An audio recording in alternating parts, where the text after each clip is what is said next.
So we're going to have a small, we call a panel-led discussion, and Declan is going to lead the panel, and a few of our colleagues have very kindly agreed to come and sit up here with the group, really just to kind of process some of the ideas, sort of make a few comments. It's really just to sort of hear a few more voices, to hear some multiple voices today.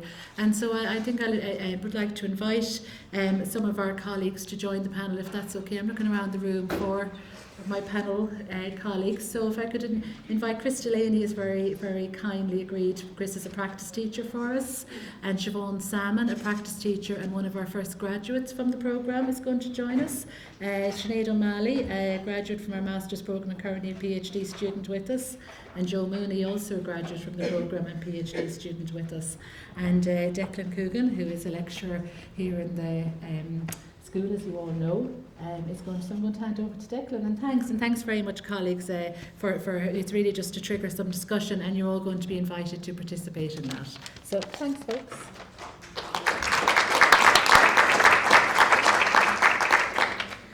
Okay, so thank you, Caroline. We'll take a few moments to organise things. We're going to take a moment or two to organise microphones and a slide as well. I also have some students on standby for a moment to deal with the mics, not just yet. We'll have questions from the floor shortly.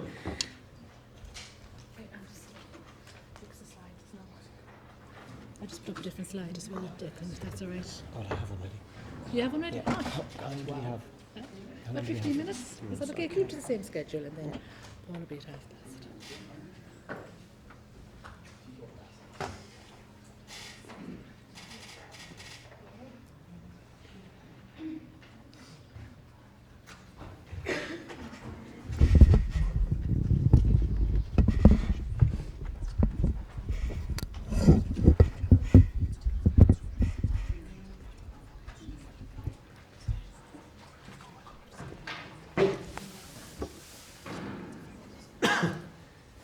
So what we plan to do is, before we begin the discussion, we have a few moments where we'll all introduce ourselves, say a little bit about our work and our interest, and then people will give a short reaction to what they've heard so far today, and then we'll open it out to the floor. We have some roving mics for people to, from the audience, to have some questions or comments.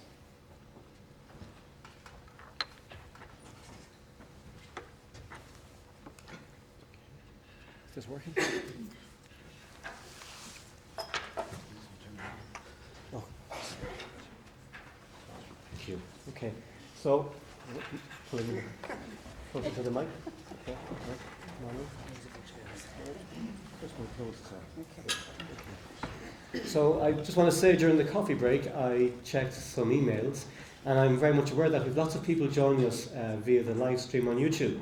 So I want to say hello. You're very welcome to this part of the day, as well as earlier on. Some may have left, but to those who have joined us for all of it, and for those of us who are still here via YouTube, you're welcome.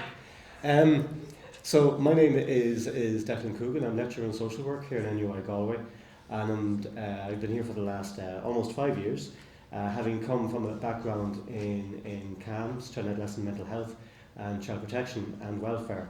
And I'm really interested in hearing people's reactions today to the ideas about social justice and human rights. So I'm going to hand over now. People will introduce themselves briefly, then I'll say a few words about my own responses, and then people can give their responses, and then open to the floor. And we have a quarter of an hour. Okay.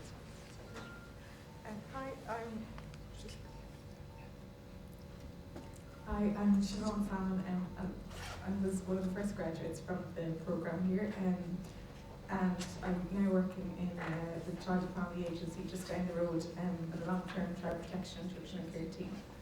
Do I go? I suppose, first of all, when we started here, I came back this year and did the postgraduate in supervision and management and practice teaching, and when I arrived here first, there was one, I think, shelf in the library with social work books on it, and when I came back this year, there's whole sections, and I think that speaks volumes about how how much the course has progressed. And in our own department, we have a couple of students there nearly all the time, and they're really part of the team. And our team now come over here 4 or 5 times a year for training. So I just think that says an awful lot about how the course has developed and how important it is here in the west of Ireland. Hi, my name is Sinead O'Malley. I graduated last year from Master in Social Work and I've just started on the second year of a PhD programme looking at mothers in prison in Ireland. And is it reflection now? Yeah? Okay.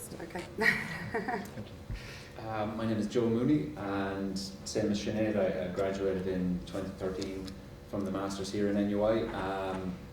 I'm currently in the second year of my PhD with the UNESCO Child and Family Research Centre under our new umbrella with the Institute for Life Course and Society and our new building up the way. So I'm looking at adult disclosures of child sexual abuse, specifically to social work services. Thanks. My name is Chris Delaney. I work in the addiction services and I did a practice teaching course here 2 years ago. And I also have a background in child protection and homelessness and mental health. And by the college here, the whole very supportive around training and looking at the whole issue of human rights, which is so important. So I suppose one thing that strikes me from today, from listening to the speakers and speaking to some of the students and practitioners who are here, is the whole issue of the use of power and how we can use as social workers our power to help change happen in people's lives. So that's one thing that stands out for me. I may say more in a few moments, but I'd like to open up to the panel and see what your impressions are, your reactions or responses are to what you've heard today so far. Unfortunately, missed the first speaker, so. I suppose just to tie into the issue of power, as you mentioned, Declan, I suppose what sort of connected to that, what struck me was a lot of discussion around the service user, if we want to call them that, their voice and their power, and sort of social work making a journey back towards that, and see that as kind of crucial. It's a crucial part of what I'm looking at, but it seems to be more and more on the agenda in forums like this, such as the one we're having here today in the university, but last week as well we had another similar forum, and that sort of debate is starting to re-emerge, which is great. I think all the speakers reflected it today. Okay, I suppose one thing that stood out for me was a state that's built on capitalism or commodity is complete direct conflict with human rights and social justice. But as social workers, we can work in that space as brokers between the community and the voice of the people that we work in who are marginalised and vulnerable, and bring that to the state and to the government and make it a live discussion. And that's something that that there is space to do that and maybe do it better or so that was kind of something that stood out for me today. I think sometimes social workers might feel a little bit powerless in the day-to-day work. You're stuck in your own caseload, and I think for me the key to us kind of taking control over things a little bit more is using, say, our supervision to kind of hone our skills and be reflective and to look at how we're making decisions and how that impacts on our clients. And I think also to have a space in your work week or every fortnight where you're not just doing your direct casework, where you're involved in some other community-based activity, and that the space within your team, no matter how busy it is, to do that. I think that's very important to help you feel empowered in your work, and so that you can have, I suppose, the energy to keep going. Mm-hmm. I think that's really so important. The need to meet with your colleagues and your peers to get the energy to keep doing the work and to think about how to do the work differently.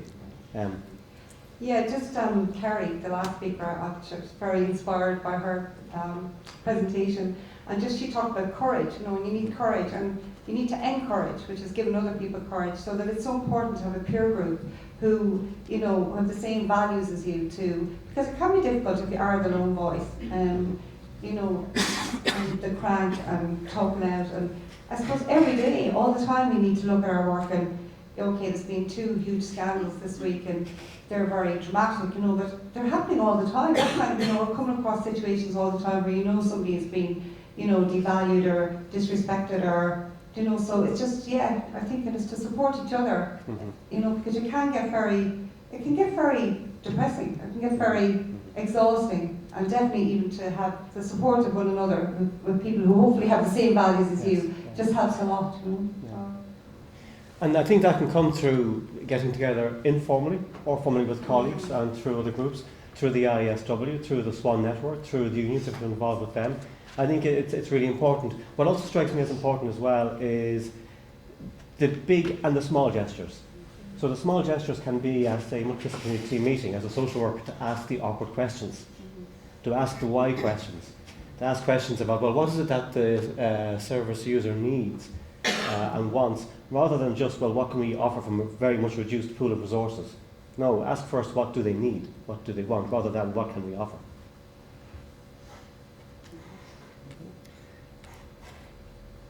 I suppose also the sense that, what is it, I'm talking on something that Pat Dolan preaches quite a lot about, that space of coping. What is it that somebody is coping, if they're coping or not coping, or at what stages do we realise that people are breaking boundaries, and who puts those boundaries on people?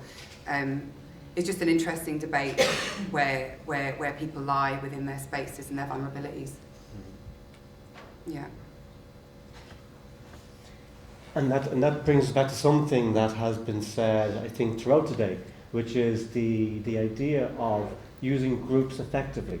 So not just for ourselves, as in peer groups and peer support, and finding strength through associations, but also group work with service users. Perhaps, as Carrie was suggesting, letting them lead the groups. But often, as we know, group work sometimes needs someone to help get it started, to help organise, and almost empower it then to develop further. And that was fitting very well with kind of a family support approach, which I think is very close to the way social work and other disciplines work, about supporting people in the communities to stay in the communities and to do their own jobs. I'm wondering whether people from the audience have any questions or comments you'd like to add at this stage?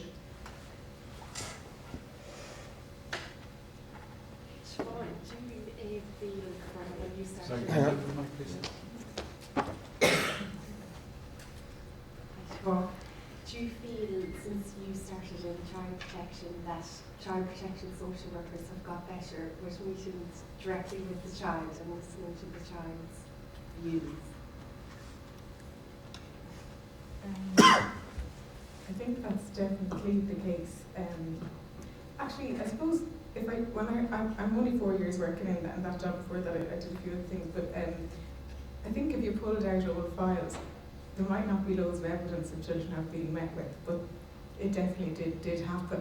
But I think we're much better at evidence in our work, and I think we are much better now at it, because I suppose it's part of our forms now. It's much, you have to give the views of the child, and I think it is definitely an integral part of the work now. It's something that you would never go without doing if you're doing an assessment, and I think that's really important, because the children is the most important part of the work.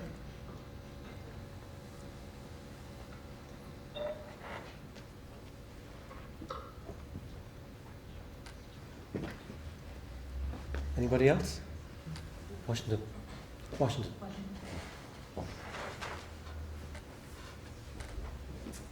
I don't really have a specific question, but what stood out for me today was when Mary was speaking about the capacity bill, and how that when assessing capacity, that we would be now taking from a multidisciplinary approach. And from my experience on placement in dealing with working on a multidisciplinary team on behalf of clients and with clients who have dementia, we did very much take a multidisciplinary approach. But what worries me is that the medical professions actually have the final say in like assessing capacity, even though like all the other professionals might be saying one thing. It is the one profession that makes the decision at the end of the day, despite what all the other professionals are saying. So I think that's a human rights issue. I wonder, Mary, do you want to comment on that? Yeah, just to say, I think it's great that you're experiencing the adoption of a multidisciplinary approach and the benefit of that.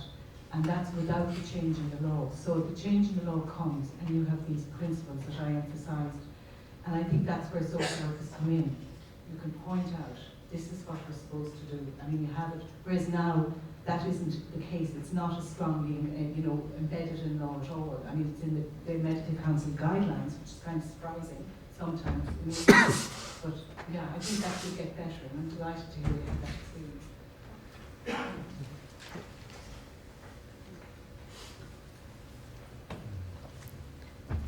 Anybody else? Okay.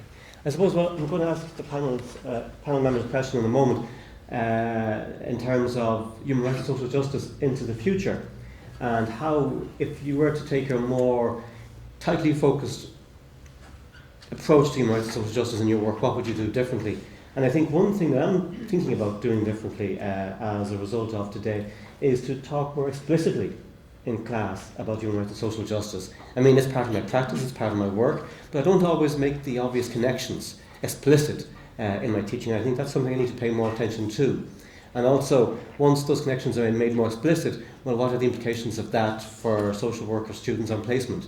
What are the implications of that for me in my practice when I'm working with families and individuals? But I'm wondering, for the panel members here, if you were to think more about human rights and social justice, what could you do differently? Or maybe you're doing it already in your work and in your research. I don't know what your comments are on that.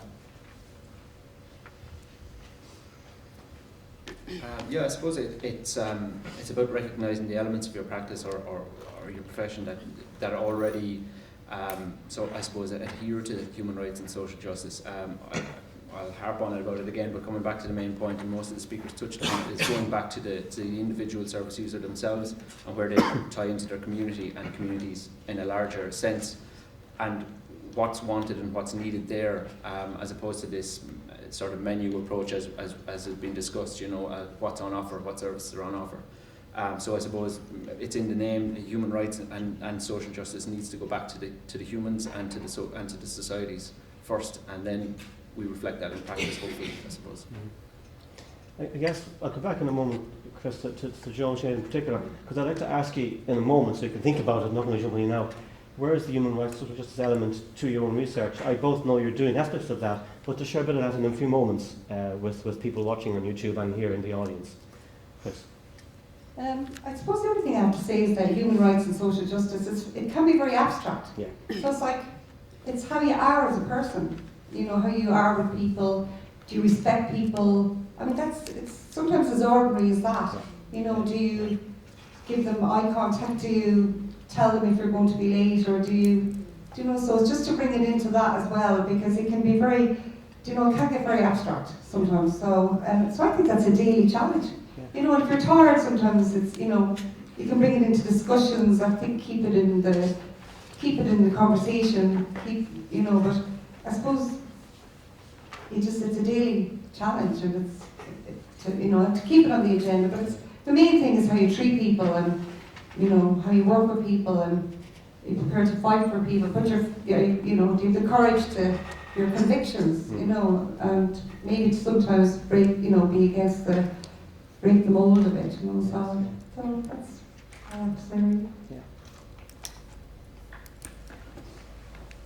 For me, I think the key is the relationship piece of social work, and I suppose no matter whether somebody is not able to speak, or you're standing in a traveller in a halting site, or no matter, or as one of the refuges, people, when you look in their eyes, can see whether you respect them and whether you value them as a person. You might not agree with what's happening, you might have to make very difficult decisions about their children, in my case, but I think people can always tell if you value them as a person. I think it's really important for us to remember that, although I'm always late, so. I think the other thing is, I think collectively I would need, or with our team, we would need to be a little bit better at maybe negotiating or advocating for more structural things that impact our clients a bit more strongly. So that would be something I would like to be better at. I wonder whether either of you want to say something about your work? Okay, I'll go first.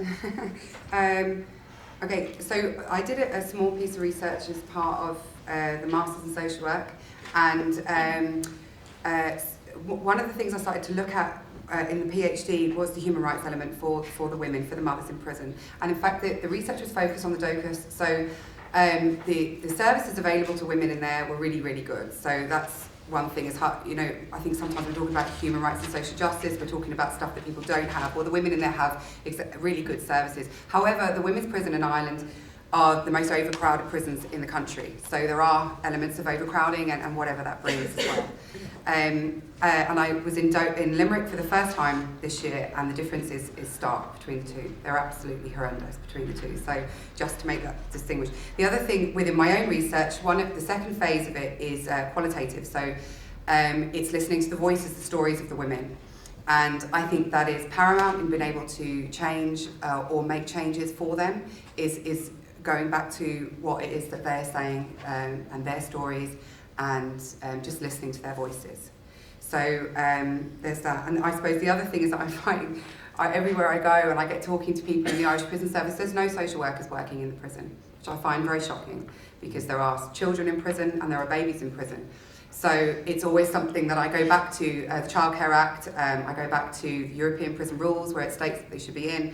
They should have welfare workers in prisons, but it's not there. So I'm advocating for it at every point that I can, because I do believe there is a probation role, but they only deal with supervision orders. There is a pocket of people here in prison that don't receive any social work service if they're not already engaged with social work prior to their committed point. So that's where I'm at. Joe? Yeah, quite similar actually to Sinead. My research began as part of the MSW here in NUI, doing a small piece of research about social work interaction with adult survivors of sexual abuse, and how that interaction worked, I suppose. So coming from a law background myself, it was quite policy driven to begin with. So the PhD sort of started as an idea of maybe bringing in various different policy and practice stakeholders and looking at it from a policy point of view, but the human rights element of it really came to the fore when I decided I needed to strip it back and go back to the individuals themselves and get their account and their voice first, and work from there up. And I suppose that's where the human rights element of it comes in. Still drawing on the law, I think as social work practitioners we're being asked to fight this battle a little bit more often now. We need to use the law to our advantage. It's there supposedly for our advantage as citizens, and as social workers we should become knowledgeable a little bit around it and how we can use it to our advantage. So recently there's a policy, social work practitioners, any of the social work practitioners here in the audience working in child protection may have been asked to read it in relation to responding to allegations of abuse and neglect, a policy which has been stalled thankfully. But looking at that policy I could see the various human rights and social justice infringements that were within it, and coming from a position of being able to be legally familiar with it, I could see that there were legal inaccuracies in it also, and maybe that's possibly the reason why it's been stalled. But I think as social workers we need to become very familiar with those sort of tools that are open to us, and be able to fight the battle on both the human level and listening to individual voice, but that macro level as well.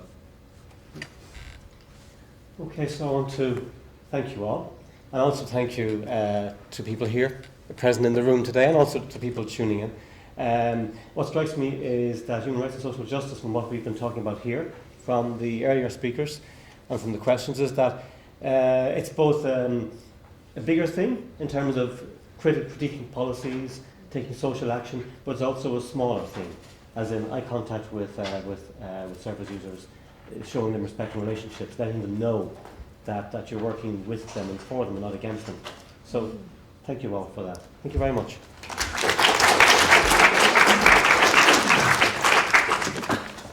Thanks very much, Declan and panel. That was a really interesting discussion, and thanks very much for the thought you put into that.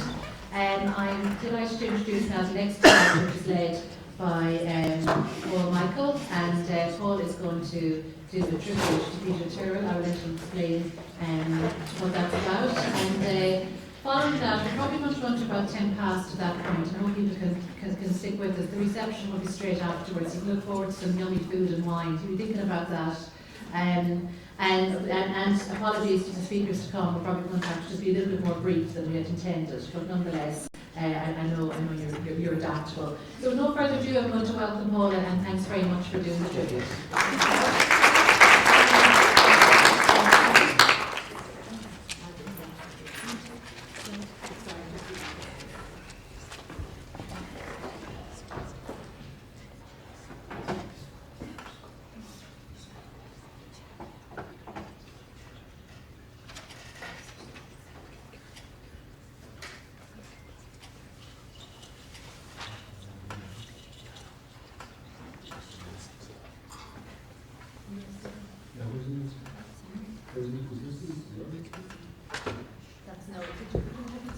and I won't take it out. Was it? There is another one? Yeah, the one that was here.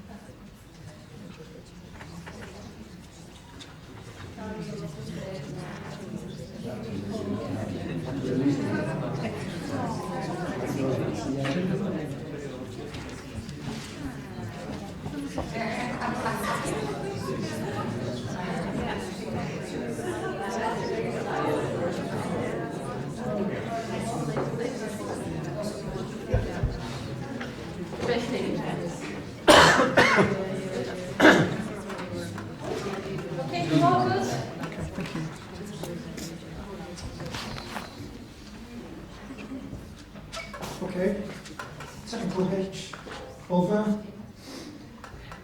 10 years. Wow. I'd like to say thank you to the approximately 222 students who's passed through the programme since I started here in 2004. And I'm going to do something kind of unusual here, something I don't normally do. I'm just going to read my presentation, and I think that might help us in terms of time as well, and so I won't wander.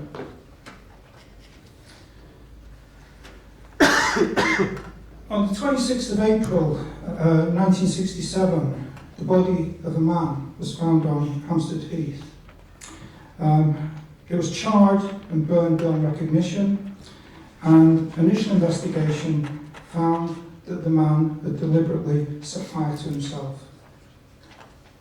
There was reference earlier to us being invited to a birthday party. I'm talking about the remains of the guy found on Hampstead Heath. But I think Peter's got a right and fitting place here this evening.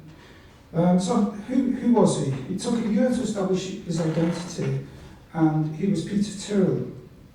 And his early years were spent on the family's small farm, which was about 4.5 miles away from Ballinasloe, so he's a local fella.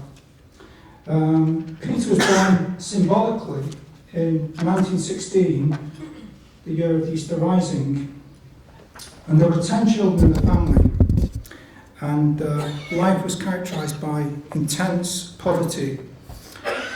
And drawing on the book we see there, he recalls that 6 of us slept on the kitchen floor on an old mattress.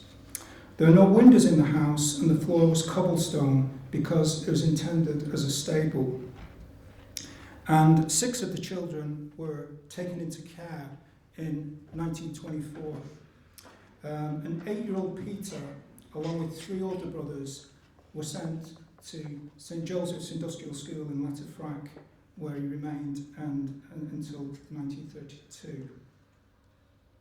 So, founded on fear, the book we see there is a book Peter wrote, and it's an evocative account of his life in Letterfrack.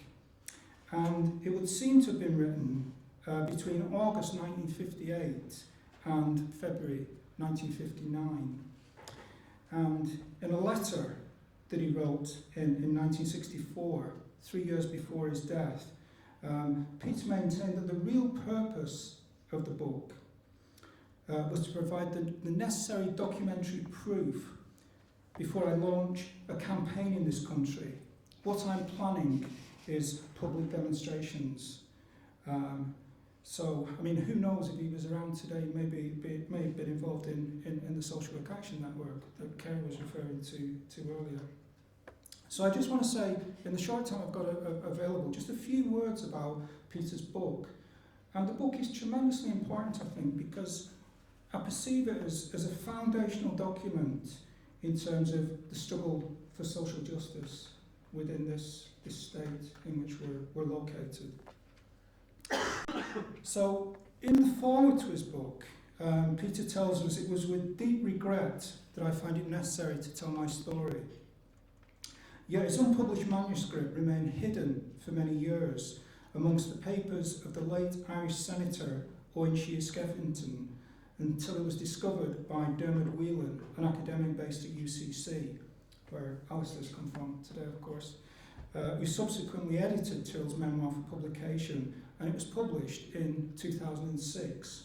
And as we see, that's the cover that derives from 2006. And to my knowledge, that's the only photograph which exists of Peter. Others may come to light, but that's the only one I've seen. So, in terms of how he assembled the book, Peter was apt to confuse commas and full stops. And he also tended to begin every second word with a capital letter.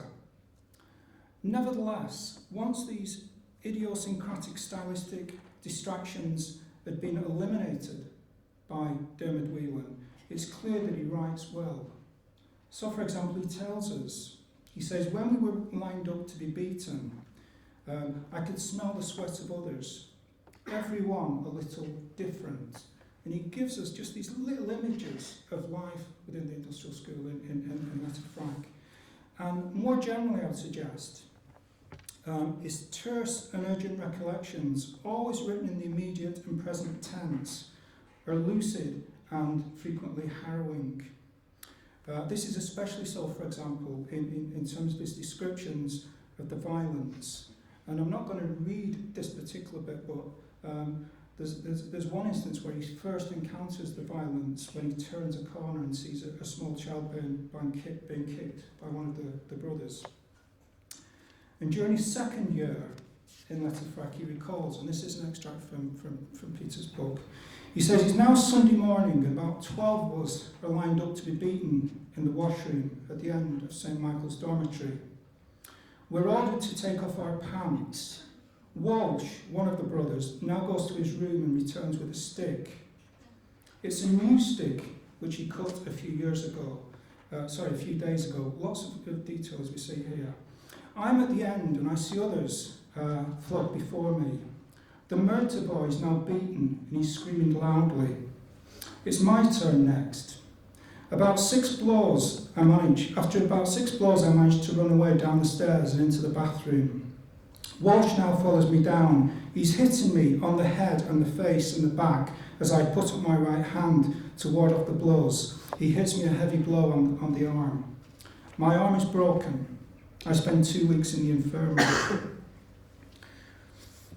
In the account which Peter provides, he's careful, however, not to castigate all the brothers, and he remains intent on only unmasking those responsible for the violence.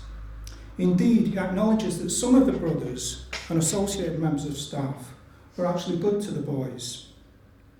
Nonetheless, these kindly characters were in a minority, because most of the dominating adults at Letterfranc were relentlessly violent and abusive. The institution appears, in fact, to have been saturated in male cruelty and violence. Peter reveals, for example, that tensions and animosity amongst adults were even apt to be resolved by recourse to violence. For example, the blacksmith, he tells us, is cruel to horses. I've seen him many times hitting a horse with a heavy hammer. And child neglect was also a major factor impacting on the lives of the young residents. A boy called Con Murphy, for example, is described as follows. I look at his face, he is smiling and I see his gums. They're in a sickly condition. His teeth are discoloured and decayed. His gums are full of mucus, and I advise him to go see the nurse. But I know he won't go, because I've told him before. Many of the children have this complaint or disease. Others have running ears. Many suffer from sores on their head and face and in the ears, the legs and the hands. Many walk with their heads down and some are round-shouldered. Although child sexual abuse was referred to in Peter's correspondence with Shea Skeffington, it is not explicitly named in the book, but it's frequently implied, and there often seems a fairly clear sexual component attached to many of the punishments which the boys suffered. Widespread sexual abuse was, of course, subsequently confirmed by the report of the Ryan Commission. Indeed, within the pages of the Ryan Commission, Peter Tyrrell is given the pseudonym of Noah Kittrick. So just in terms of Peter's life after Letterfranc,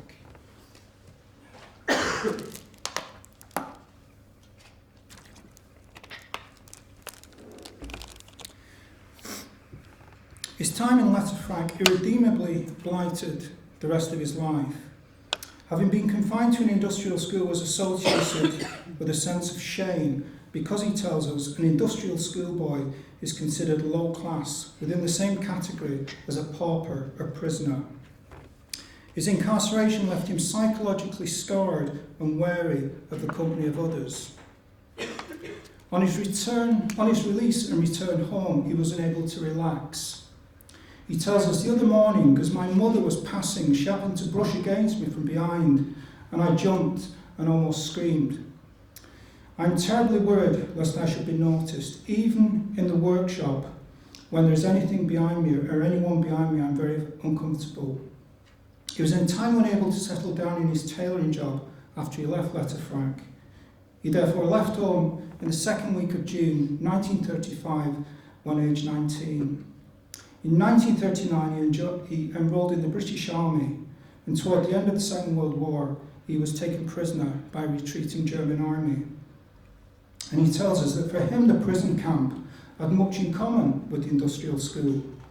The unhealthy colour of the face, prominent cheekbones, sunken eyes and round shoulders. But, he goes on, unlike Letterfrack, there's actually no ill treatment. I've not seen or heard of anyone beaten. And elsewhere, he maintains, life here during the last months of the war is hard and unpleasant, yet it is heaven on earth in comparison with life at Letterfrack. So just to conclude, I want to say a little bit just about the messages that Peter's book contains for maybe contemporary social work.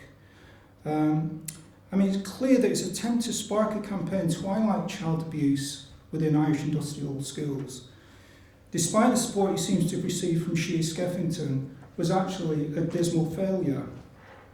Ireland in the 1950s and 1960s was not, it appears, ready to listen to the accounts of the systematic brutality carried out in these places of coercive confinement.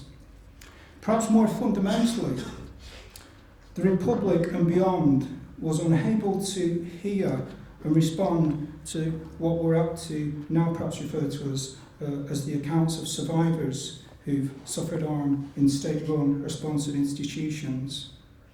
What remains striking, however, is that none of the allegations or details featured in the book were subsequently refuted by the Christian Brothers at the Ryan Commission of Inquiry. So, Founded on Fear, I would suggest, is a remarkable and tragic testament which in its actual writing predates the subsequent narratives and autobiographical accounts of inmates of industrial schools such as Mannix Flynn and Paddy Doyle. And more generally, such books reveal the value of autobiographical work for contemporary social work.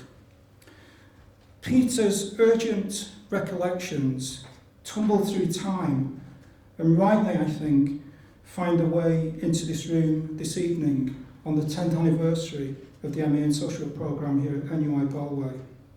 His work and his political activism also illuminates continuities between historical practices and contemporary responses to the economically and socially marginalised.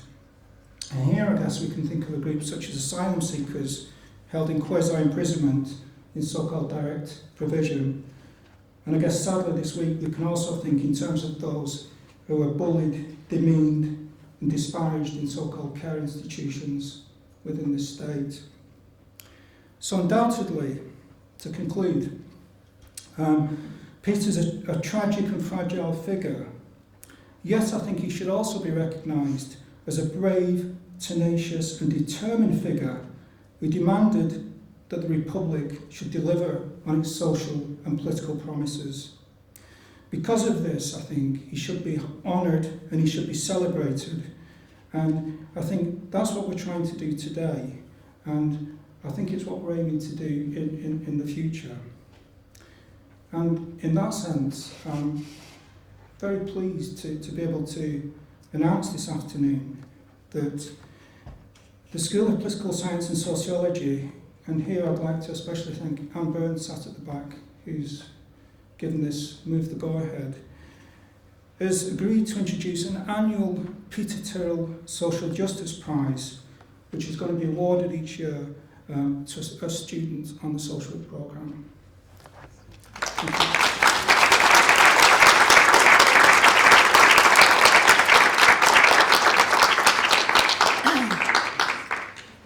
Thanks very much, Paul, for that very moving talk, and again, just to acknowledge thanks to Anne for supporting very appropriately the announcement of a prize for social justice on this special occasion. So really appreciate that, and good news for students sitting here thinking, there you go, we'll have more detail for you to follow. Now, as I say, we're going to run a little bit over. Is everybody okay with that? Stick with us. And Margarita, my esteemed colleague Margarita, is going to introduce the final part, which is really now moving us towards the end, around starting to look at how we can reflect further and some critical reflections around human rights and social justice. And I have to thank Jackie for her patience in sort of us being out of time, but very delighted to invite Margarita to say a few words and then introduce Jackie.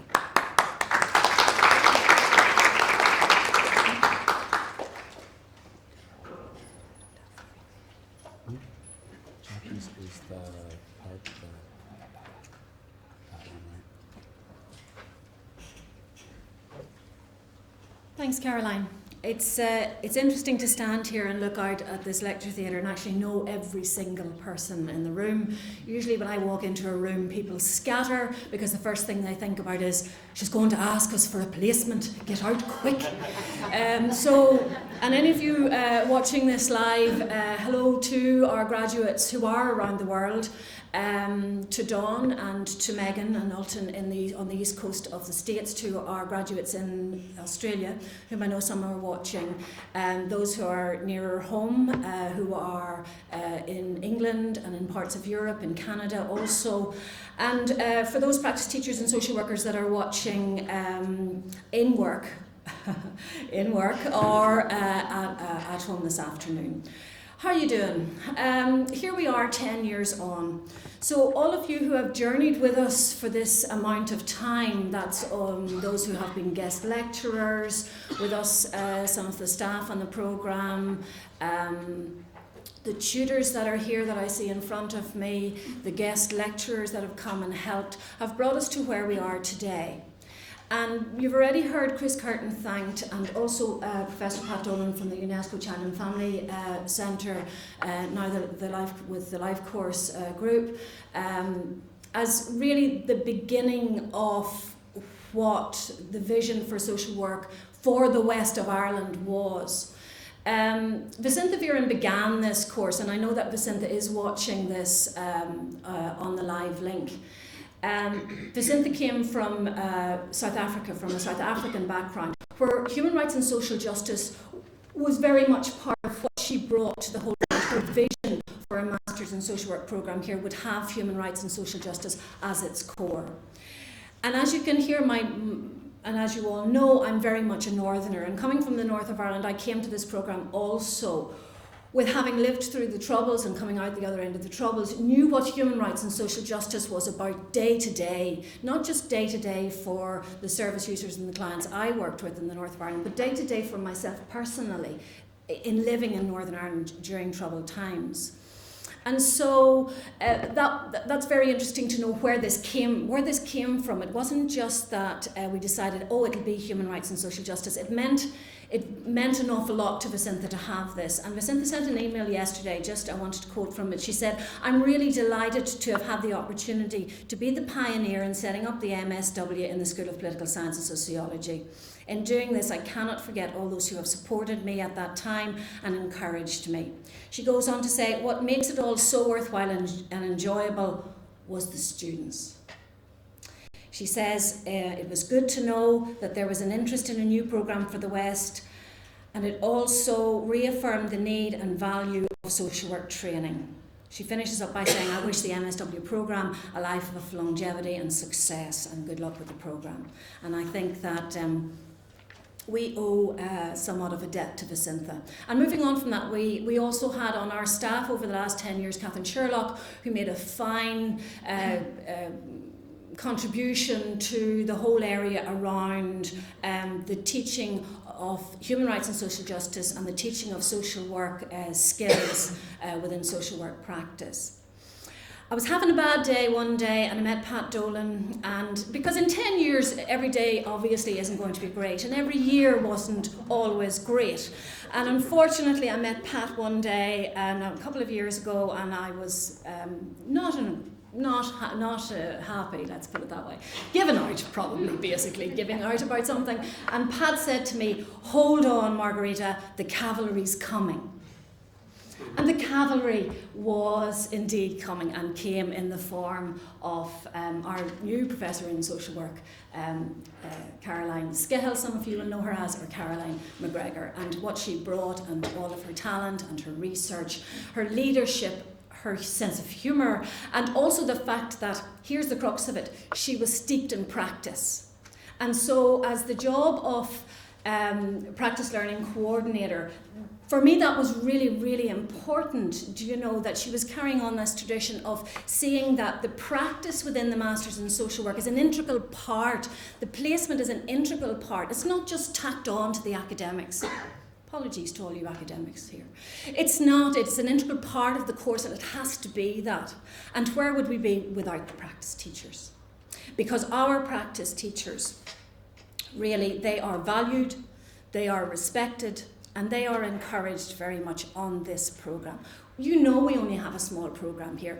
Our colleagues in the other universities think that our numbers are very interesting compared to their numbers. We have 20 on this programme and 20 students who bring enthusiasm and an application to their practice, to their placement, that I think is to be commended.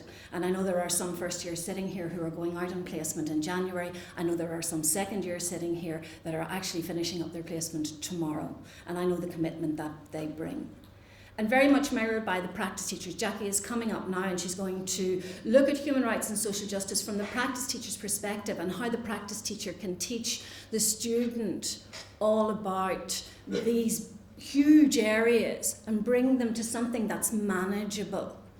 And our students from NUI Galway will take that with them.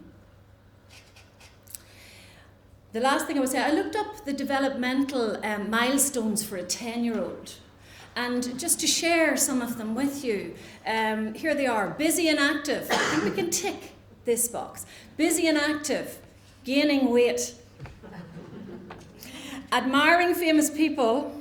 We have some fine researchers in our department. Memorising things. Growing friendships.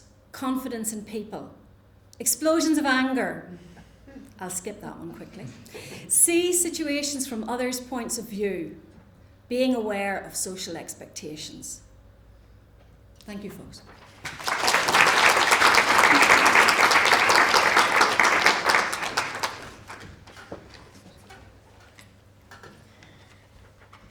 Hi, my name is Jackie McGovern and I'm a social worker in child and adolescent mental health.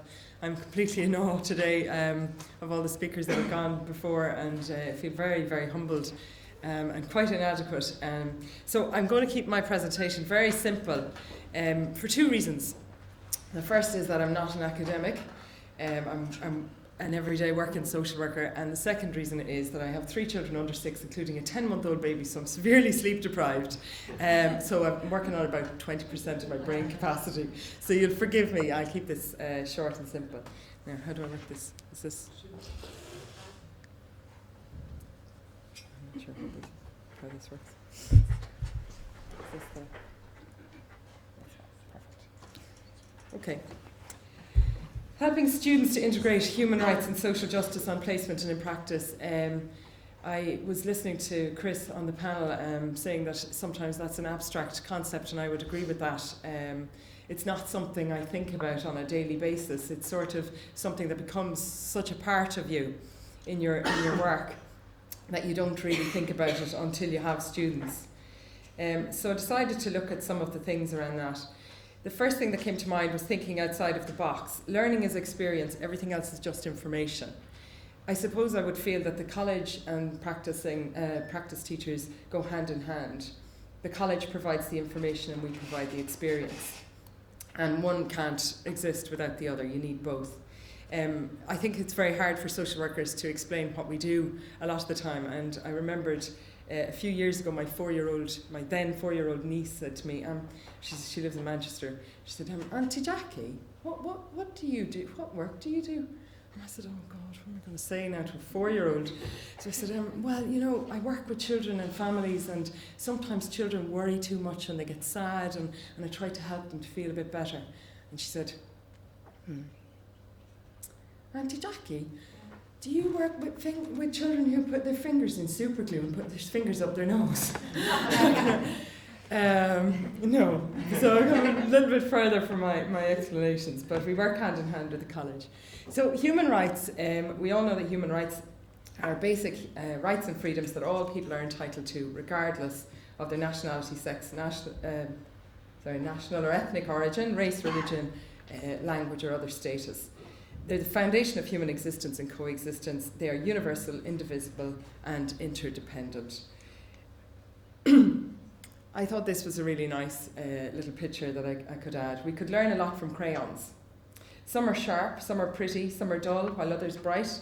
Some have weird names, but they've all learned to live together in the same box. So that's our goal, I suppose, to live together in the same box and to make life as easy as possible for everybody, including their differences.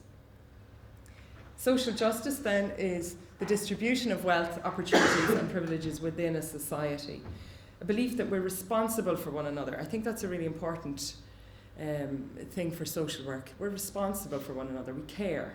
I was thinking about what Siobhan was saying on the panel, being authentic with people, caring. They see it, they know it, they feel it. And that's where we start as practice teachers. I found this a few weeks ago and I thought it was really interesting. The difference between equality and equity. And it just speaks for itself.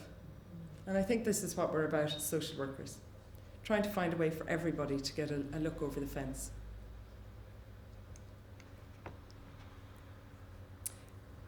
I thought about knowledge and wisdom, and I came across this quote that I thought was nice. To acquire knowledge, one must study, but to acquire wisdom, one must observe.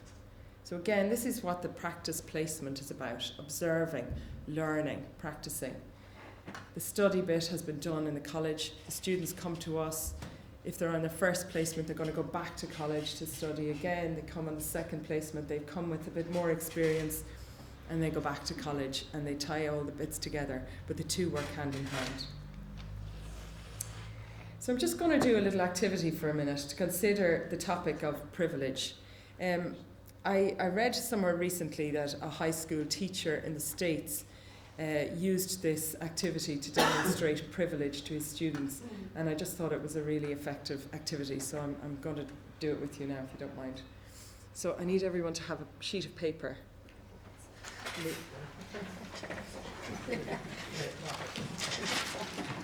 It's a plain sheet of paper out there. Just one sheet of paper is all you need.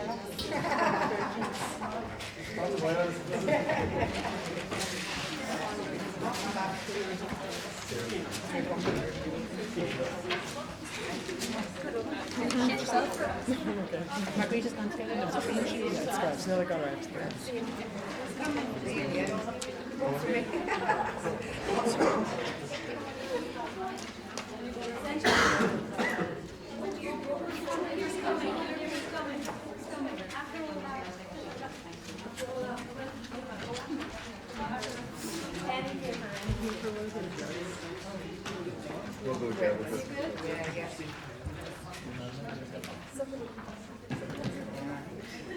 I'm a big believer in experiential learning, so this is an attempt to get you to experience something that's kind of hard to explain in words.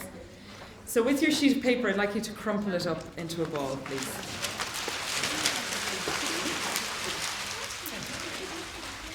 Now, the game is simple. You all represent the population of a country. Everyone in the country has a chance to become wealthy and to move into the upper class. To move into the upper class, all you must do is throw your paper ball into the bin while remaining seated. So go ahead, fire your paper ball and see if you can hit the bin.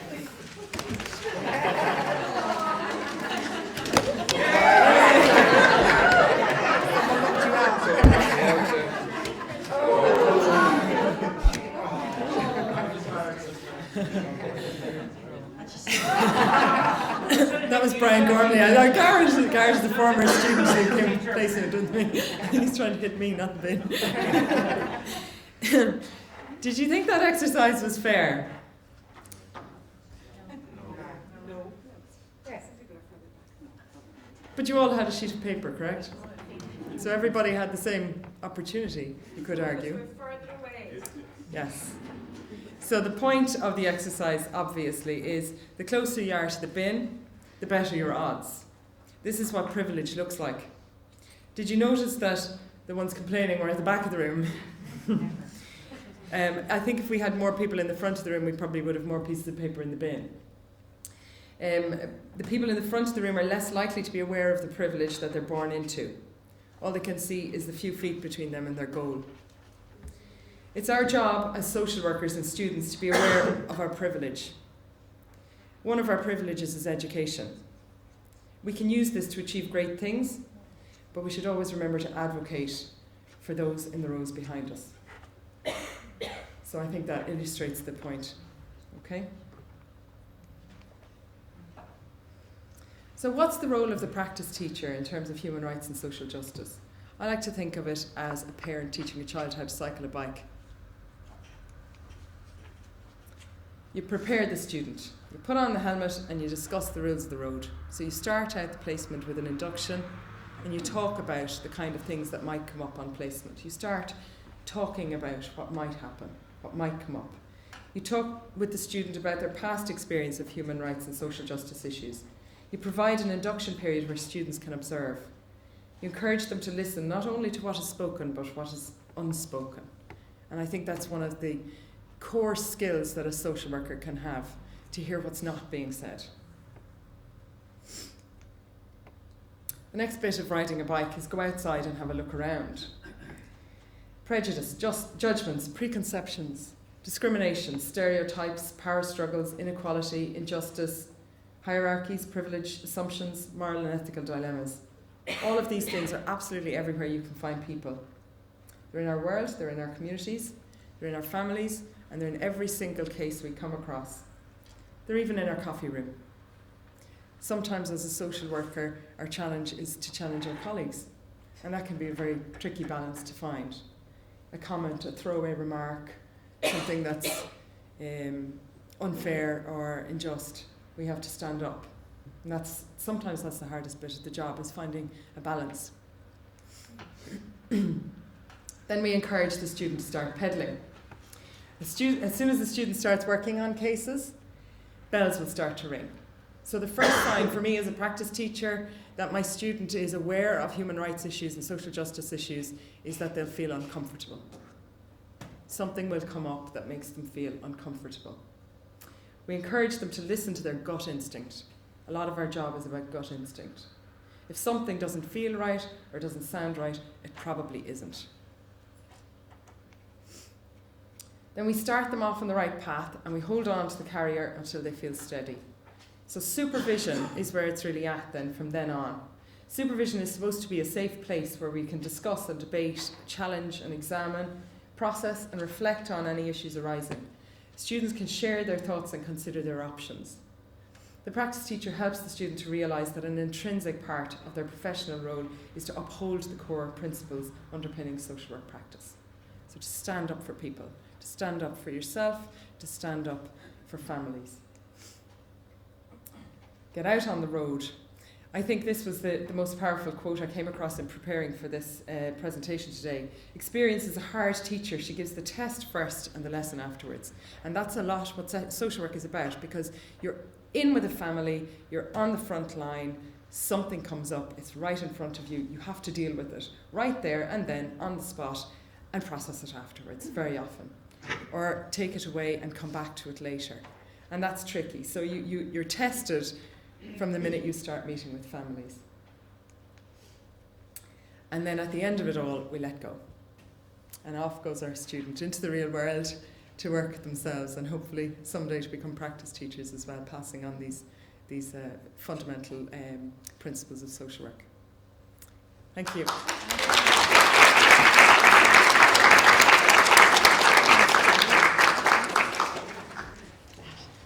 Thanks very much, Jackie.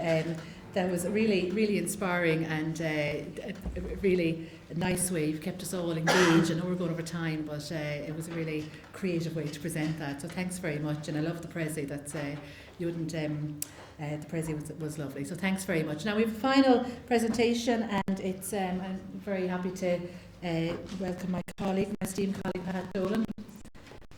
Cormac, do you want to get up to the last one? Oh, hold on, maybe I can get myself here. I can help myself. I'm okay.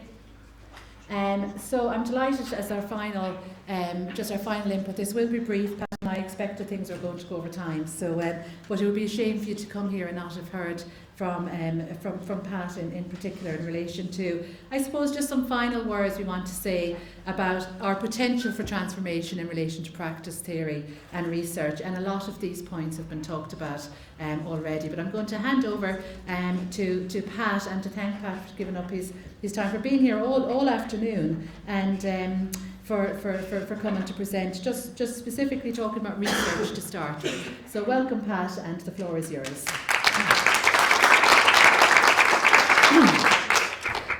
Thanks very much, Caroline. It's a pleasure to be here.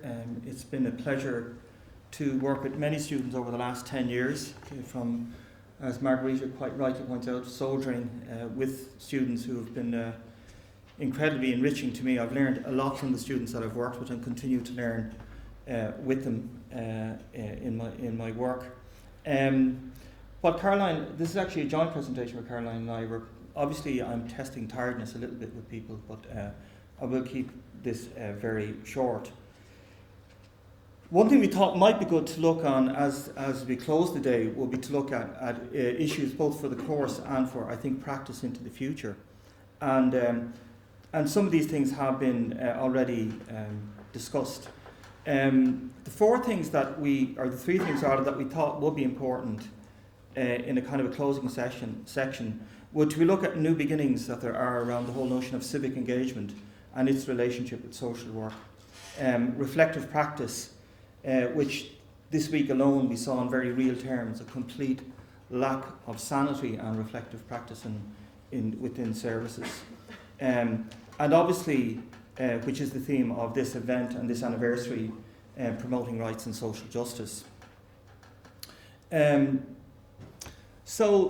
Sorry, you might be able to see that very well, but what we're suggesting is that civic engagement needs to be thought about very different, and the whole idea of civic action. There is a lot of new evidence that actually you can enable resilience in young people and in families and anybody that you work with in a service by actually engaging with their engaging with them in civic society where they are civic actors. And as was mentioned earlier, I think Sinead mentioned it. I think that one of the concerns I certainly have is the over-attention on the suggestion of outcomes.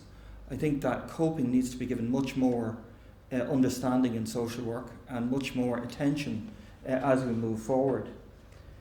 There are many people who we want to make the world brighter for them as we work with them, but there are many people who have to get past Christmas, and that really is important for people. People have to have coping capacity. And I think not enough respect is paid to social work in the context of coping. But one thing that I think is really interesting, and Marie Conley has written about this lately enough, is this idea of co-production of working with children and families. Whereas rather than seeing them even as service users, we see them as people that you co-produce solutions to problems. It's a completely different way. One might argue that things like family good conferencing kind of heralded this idea, but certainly I think there is room to think about this in a different way. And when we think about civic engagement, very often people think about it as political, and we've had a lot of discussion already today about using the word political maybe with a small p, but also there is social engagement that young people, adults, parents who attend services do and is often forgot about. In fact, you could argue that for people who use services, by them being supportive through social engagement with other people, they get respite from their own problems, they're less labelled, and they can find their own resilience. And in fact, they can also learn to understand that they're not the only people in the world who suffer or have difficulties.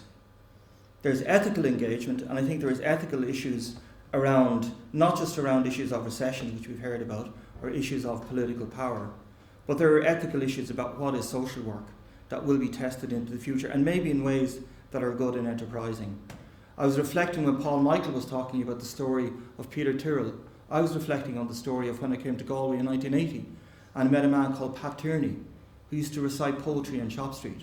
Pat Tierney had been in care in Salt Hill and hung himself and was a beautiful poet. But again, his story has been forgotten. So I think there are many ways we need to think about the ethical way in which we work with people. And finally, and maybe surprisingly, I'm not one that, those of you know me, I don't talk much about money. I like it, but I don't talk about it. But in fact, economic engagement, because actually it's economics in many cases that differentiates people in this room from people who are in services. In fact, let's be honest, some of us are only a pay packet away from needing a service. And that's the only differentiating factor. So I think these are new ways to think about civically engagement, this idea of co-production, of working with people in a completely different way.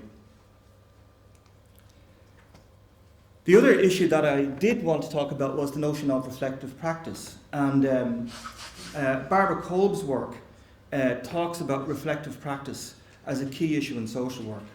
And I think very strongly that we've got into a mode where we think about social work has been very almost preoccupied with programs. And John Canavan, who's here, and I and John Pinkerton spent a lot of time on a book a number of years ago now on reflective practice.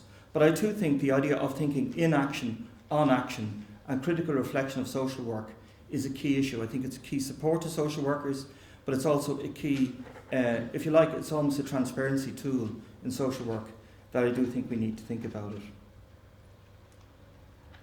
But that does cost us. And in fact, we just need to think about the costs if we were really to engage in reflective practice. And here's a really interesting question.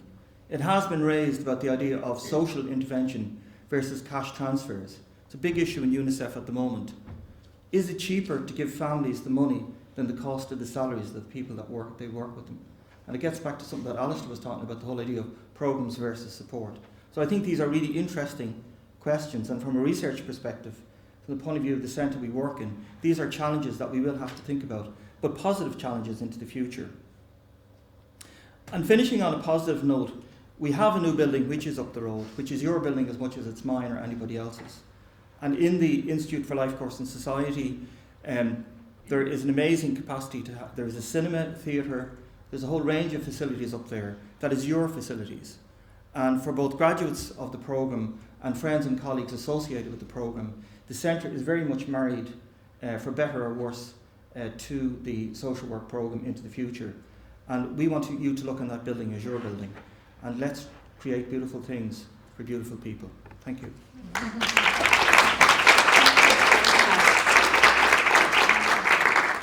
Thanks very much, Pat. I think it's for better more than worse. I just want to complete the presentation by reminding us about the global definition of social work, which was just recently revised by the International Federation, emphasising the principles of social justice and human rights and collective responsibility, which have very much been taken up as the theme of today. And not to in any way necessarily want to bring a downer on the day, but an honesty to the day. We're here celebrating what we've achieved, but also having to think about what we need to continue to do. Let's be honest about it. Let's be critical, reflective, like Pat says, and committed to this endeavour, because it's not easy. It's not something social work, if you ask what do social workers do, it's not that many people who will say first and foremost they promote social justice and human rights. Yeah, and we need to be more forthright in how we do that. But we have a lot of really fantastic opportunities to do that, and I suppose moving forward from today, we're neither beginning nor are we ending today. We're just marking a moment in time, a lovely moment in time. 10 years of social work in the university, 10 years of the opportunity to contribute to training social workers and having a particular emphasis on human rights and social justice as the course in Galway aspires to, achieves, but I think we would all collectively, those on the course, say needs to continue to work on. How are we going to get there? I didn't hear all of your presentations before I wrote this, but it very much reflects what's been said during the day, and I'll let you read that slide for yourselves. But really the message that we need to, it's a complex matter, we need to do this together, we need to be thinking about power, we need to be hearing lots of multiple voices. But I think that's our business for another day and our business for moving on. So I would just like to end, before we have the closing comments from our current head of school, Anne, is by saying thank you to everybody, and a special thank you, first of all, to my team, to Margarita McGovern and to Paul Michael Garrett and to Declan Coogan, who have worked very hard together to put this programme together. We've had a few little hitches along the way, we might say, and so it's wonderful that we have got here. Also to Catherine Sherlock, who isn't here, but who was part of the original planning team, who was very keen on, in particular, is focusing on engaging in the debates and the panel around human rights. I want to say a very special thank you to all of my colleagues in the School of Political Science and Sociology and throughout the college and the university, in particular Mary from Law, who's been a great colleague of ours. For all of their contribution to the programme and just wider support, and for inspiring us around the whole subject around human rights and social justice. And on that note, a very special thanks to a special unit within the school, the Centre, the UNESCO Child and Family Research Centre, particularly to Pat and to John and to Bernadine and to all of the colleagues who really play a really significant role in the programme, and also a very big thanks that they've sponsored this event today, along with the Millennium Fund from the university, which funds opportunities to engage colleagues in knowledge, to share knowledge, and also to spread it internationally. And it's lovely that we've been able to live stream to our international colleagues with that intention in mind. I want to say a very big thank you to all of the students. I know some of you haven't been able to be here today. I know some of you are watching. You're an inspiration. We're very proud of you. Keep up the good work, and don't ever get complacent that you don't have work to do. And a very, very special thanks to all of our... Sorry, I am a teacher after... Come on, you know me. A very special thanks to our practice teachers. As Margarita says, it is phenomenal, the quality and the commitment, and Jackie very much reflected that in her presentation. It's just so exceptional, the service the students get. And thank you so much for your patience, and to our tutors and to everybody who's involved with the programme, for your patience and for your understanding, and for all of you. I'm just here 2.5 years and I'm still in some way feel like I'm still figuring things out and sometimes getting things wrong, and you've all been terribly patient and terribly supportive and terribly cooperative, but don't forget to come and tell me if I'm really messing up as well, because I do have this sort of approach of, if you don't tell me, I could assume it's okay, But thanks very, very much everybody for being here, and I want to say a special thanks to our new head of school. I started with thanking our outgoing head of school as of September, Chris, for his leadership and social work, but also a special thanks to our current head of school, Dr. Anne Byrne, who's now going to close the conference, for her ongoing support and commitment to the programme and for her support personally. Thanks very much, Anne, and welcome.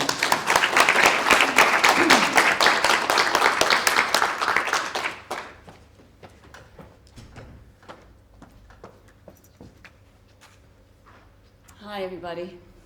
Hi. How you doing? It's been a fantastic day, isn't it? It's marking a very particular moment in time. Looking back, being in the present in this room, here with all of you and those who are online, and looking forward.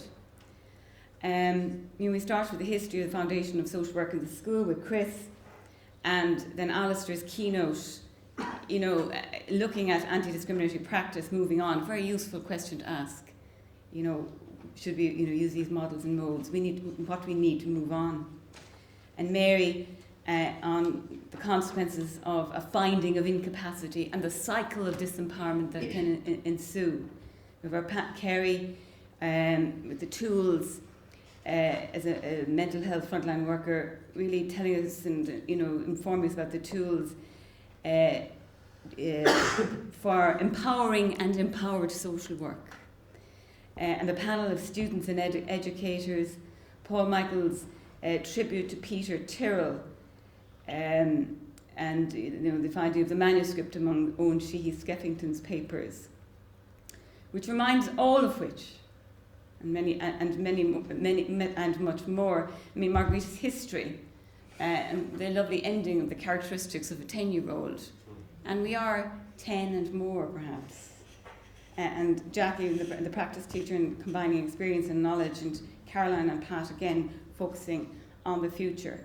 And all of this, I said, reminds me of the importance of testimony, of working alongside each other with awareness of privilege, the privilege of education, the privilege of our beings, the privilege of knowledge, but also working with ethics and values. Ethics that respect the person, that are practiced in the everyday, in the ordinary, normal intercourse with our friends, with our colleagues, with service users. She, Skeffington, was a champion of human rights and an opponent of authoritarianism, and as we know, campaigned for the end of corporal punishment in schools. And we know the importance of collective action, bringing these issues to bear, and the change is possible. So we have evidence that collective action, working from a value base in an ethical way, does bring about change. So there's lots of confidence and buoyancy and hope in social work, and in social work knowledge, in social work theory and social work practice. And we can move on from here. So yes, Alistair, you're quite right. Social work in the next 10 years is going to be more difficult and more challenging. But we are wiser. We have access to wisdom and knowledge. And as social work educators, and particularly here in the school, we can use our knowledge and our practice to think about the future. So we have the capacity to use the predictive sciences and research to generate trends and data about what's going to happen next. We have the perspectives of sociology and politics, particularly in this school, connecting the personal and the political, but fundamentally, and I use that word cautiously, it allows us to question assumptions about dominant versions of the truth, received wisdom, taken for granted practices. We can use these perspectives of sociology and politics, and again, social work speaks to these from these. I mean, we work in collaboration and cooperation within these various disciplines, is to generate ideas about the good society, about equality, about care, no violence, solidarity, and to create for which new possibilities for solidarity and democracy can emerge together. I think about, it's again an overused phrase maybe, about the idea of the sociological imagination. And a way of unpacking it is about the vivid awareness of the relationship between voice, experience, action, and the wider society. And all of that I could hear today in the keynote speech, in all of the contributions from the various speakers.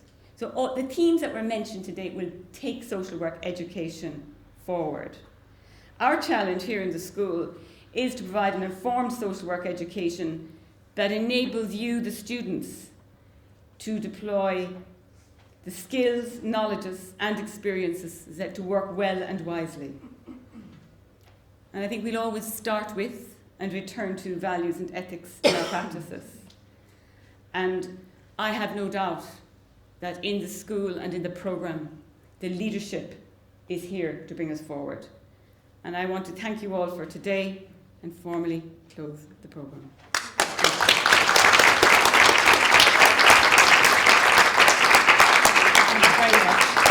Thanks very much, Anne. And now if we just say a collective thanks to everybody, particularly the contributors for the programme again today, all of the speakers, and please come and join us in a reception which is in the lobby, and please have some food and some wine and whatever to end the day. So thanks very much, everybody. Collective applause. And goodbye to all of our colleagues who are watching, and please come and visit us anytime.